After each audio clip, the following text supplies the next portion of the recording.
आज की कहानी है एक चौथाई, जिसे लिखा है श्रीनिवास वत्स जी ने। किसी गांव में लक्ष्मीचंद नाम का एक महाकंजूस साहूकार रहता था। अपार धन संपत्ति का स्वामी होने पर भी उसका लालच कभी दूर नहीं हुआ। एक पैसा भी खर्चने में उसकी जान निकलती थी। उसके 3 बेटे थे। साहूकार ने उनका लालन पालन तो प्यार से किया, पर खिलाने पिलाने में कंजूसी बरती। अतः तीनों ही दुर्बल से रहते थे। इस बार लक्ष्मीचंद की पत्नी बीमार पड़ी। बीमारी भी ऐसी वैसी न थी, इलाज में खर्चा था। साहूकार की कंजूसी यहां भी आड़े आई। बेचारी पत्नी महीना भर बीमार रहकर स्वर्ग सिधार गई। गांव के लोग साहूकार की कंजूसी से परिचित थे। वह किसी से पैसों के अलावा कोई बात ही नहीं करता था। न किसी के सुख दुख में शामिल होता और न किसी को अपने यहाँ बुलाता था। साहूकार के धन की चर्चा दूर दूर तक फैली थी। डाकू शिवदान सिंह ने भी उसकी चर्चा सुनी। एक रात वह अपने गिरोह के साथ साहूकार की हवेली पर आ धमका। 2 गोली आकाश में दागी तो गांव में आतंक फैल गया। लक्ष्मीचंद का डर के मारे बुरा हाल था। डाकुओं ने दरवाजा तोड़कर उसका सारा धन लूट लिया। गांव का कोई भी व्यक्ति साहूकार की सहायता के लिए नहीं आया। प्रत्येक को अपने प्राणों से प्यार था। फिर कंजूस साहूकार के लिए डाकुओं का मुकाबला करने से उनको मिलता भी क्या? दुख के सागर में डूबा लक्ष्मीचंद समझ नहीं पा रहा था कि क्या करे। हवेली में बाकी बचे सामान को उसने इकट्ठा किया। जो थोड़ा बहुत सोना चांदी इधर उधर छिपा रह गया था, उसे भी साहूकार ने निकालकर तिजोरी में रख लिया। उसके बड़े पुत्र ने सुझाया, पिताजी, जो होना था हो गया। अब इसी बचे हुए धन से पुनः व्यापार आरंभ करना चाहिए। साहूकार ने कहा, उस डाकू को हमारे घर का पता चल गया है।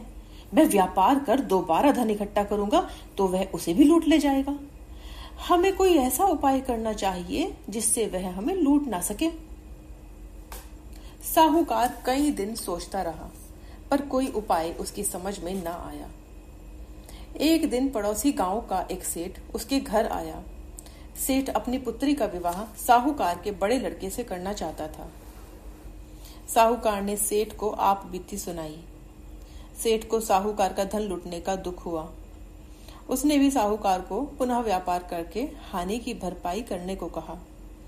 फिर बातों ही बातों में रिश्ते की बात चलाई। साहूकार का लड़का विवाह योग्य था। दूसरे दिन उदास साहूकार सेठ के घर लड़की देखने गया।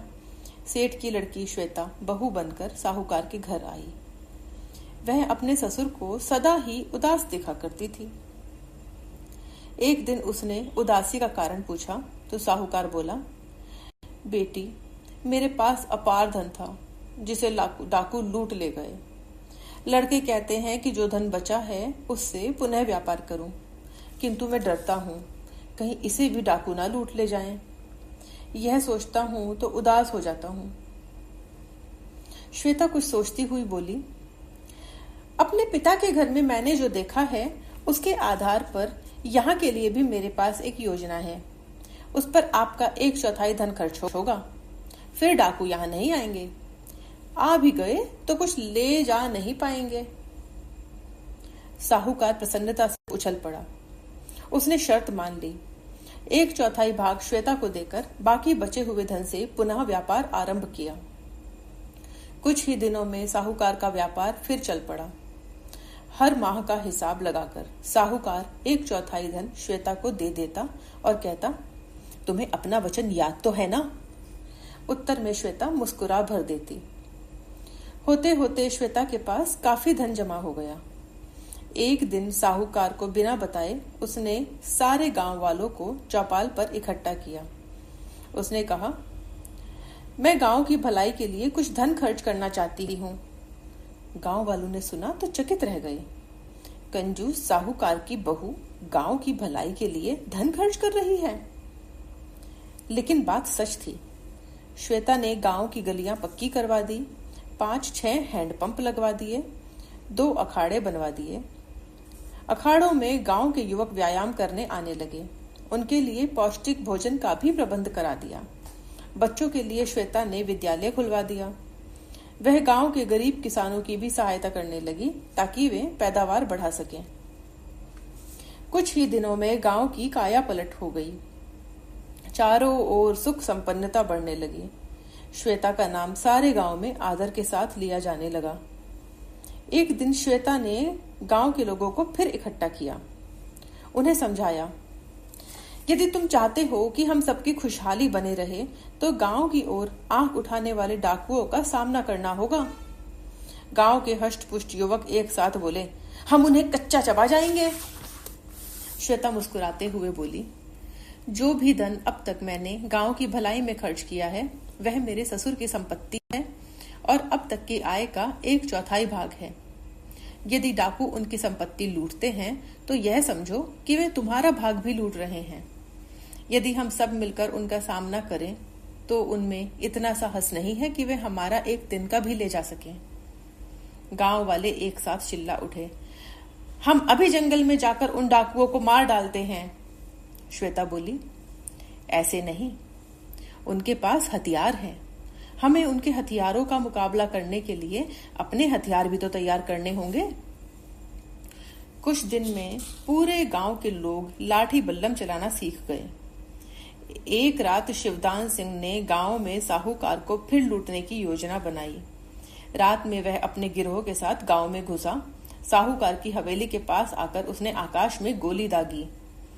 उसने सोचा था गांव वाले सदा की भांति डर कर दुबक जाएंगे, पर इस बार गांव के नौजवान लाठियां और बल्लम ले गिरोह पर टूट पड़े। डाकू दल भौचक्का रह गया।